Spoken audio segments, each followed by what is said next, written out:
Hi friends, இந்த வீடியோவில் வந்து நம்ம என்ன பார்க்க போகிறோம் அப்படின்னு கேட்டிங்கன்னா, இப்போ வந்து நம்மளோட கங்குவா திரைப்படம் வந்து அட்டர் ஃப்ளாப்பு திரைப்படம். ஸோ அந்த திரைப்படத்துக்கு ரசிகர்களே கிடையாது, சூர்யாவுக்கே ரசிகர்கள் அப்படி இப்படின்ட்டு ஒரு ஒரு ஒரு செலிபிரிட்டி மாதிரி ஒருத்தர் வந்து இப்போ வந்து இன்ஸ்டாகிராம், ட்விட்டர், ஃபேஸ்புக் எல்லா இடத்துலையும் ஒரு செம்ம ட்ரெண்டிங்காக போயிட்டுருக்காரு. ஸோ அதை பற்றி அந்த வீடியோ நம்ம டீட்டெயிலாக பார்க்க போகிறோம். ஸோ நவம்பர் 14 செம்ம பெரிய ஒரு எக்ஸ்பெக்டேஷன், பயங்கரமான ரிலீஸ் ஆன திரைப்படம் நம்மளோட கங்குவா. ஸோ இந்த திரைப்படம் வந்து கிட்டத்தட்ட பேன் இண்டியா ஐட்டம் அப்படின்ட்டு வந்து படக்குழுவினரும் சரி, சூர்யா ஃபேன்ஸும் நம்ம எல்லாருமே சரி செம்ம பெரிய ஒரு எக்ஸ்பெக்டேஷன் இருந்தோம். ஆனால் வந்து ரிலீஸ் ஆன முதல் நாள்லேருந்தே வந்து இந்த திரைப்படத்துக்கு full and full negative reviews அப்படின்னு சொல்லலாம். சரி, அட்லீஸ்ட் வந்து 12 நிமிஷத்தை ட்ரிம் பண்ணி ரசிகர்களுக்கு ஒரு புதுமையாக காமிக்கலாம் அப்படின்ட்டு வந்து அதையும் ட்ரை பண்ணாங்க. ஆனால் வந்து அதுக்கும் வந்து ரசிகர்களுக்கு நிறைய நெகட்டிவ் ரிவ்யூஸ் மட்டும்தான் வந்துச்சு. இதனாலே வந்து இந்த திரைப்படத்துக்கு ஆரம்பத்துலேயே செம்ம நெகட்டிவ் ரிவ்யூஸ்.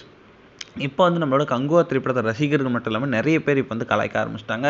இப்போ வந்து அந்த மாதிரி தான் ஒருத்தர் வந்து இன்ஸ்டாகிராம், ட்விட்டர் அண்ட் ஃபேஸ்புக் மூணுத்தில் செம்ம ட்ரெண்டிங்காக ஒரு இன்டர்வியூ கொடுத்துருக்காரு. அதாவது சிறப்பு காட்சிக்கு வந்து பாசிட்டிவ் விமர்சனம் வந்து நம்மளோட சூர்யா ரசிகர்கள் கொடுக்குறது அவங்க பணம் கொடுத்து தான் கொடுக்குறது. இந்த ஒரு விஷயத்தை அறிமுகப்படுத்துறது நம்மளோட சூர்யா குடும்பத்தினர் தான்.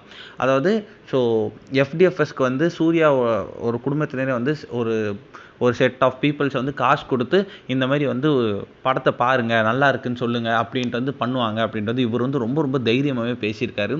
சூர்யாவுக்கு ரசிகர்களே கிடையாது, அவருக்கு இருந்த கொஞ்சம் ரசிகர்களே வந்து அவர் வந்து பகைச்சிக்கிட்டாரு. கொஞ்சம் வருஷமாக மொக்க படமாக கொடுக்குறதுனாலே வந்து அந்த ரசிகர்களும் இப்போ வந்து இல்லை அப்படின்னு அவர் ரொம்ப ரொம்ப ஓப்பனாக சொல்லியிருக்காரு. கங்குவா திரைப்படம் கண்டிப்பாக ஒரு அட்டர் ஃப்ளாப் திரைப்படம் அப்படின்ட்டு ரொம்ப ஓப்பனாக பேசியிருக்காரு.